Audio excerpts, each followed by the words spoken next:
Secretary of State Colin Powell is in a meeting. We expect that he may well walk out. There you see a live shot of the State Department. That he may well walk out and give some sort of reaction to today's carnage in Israel and the Gaza Strip. With that in mind, we go back to our Fair and Balanced special live coverage here on Dayside. We had a question from our audience for Ambassador Pincus. Fair and Balanced, we have a question for Hussein Ibish, representing the Palestinian side. Go ahead.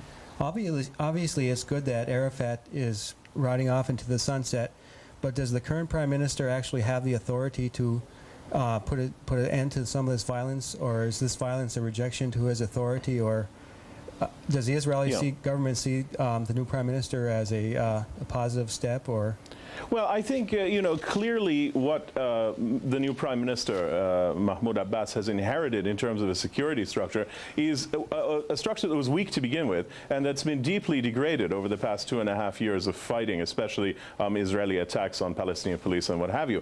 So I think that it's obvious that left on his own, he's not going to be able to do it. And even the Israeli army, when they were in full control of all of the occupied territories, were not able to stop Hamas either. What will stop Hamas is a momentum towards peace, is a kind of movement on the roadmap that can give Israelis a sense that they can achieve their aims of security through negotiations better than through this violence, and give Palestinians a sense, especially through Israel actually living up to its responsibility to end settlement activities, a sense that they can achieve more towards freedom and liberation through negotiations than they can through violence. The roadmap is extremely important. We, the sensible people, the reasonable people of the world, have been giving these extremists a veto over progress. Every time there's progress, they do something crazy, and we say, okay, now we agree, we can stop and get back into this warfare. We have to take that veto back. We must persist with the roadmap at all costs and not allow it to be derailed by fanatics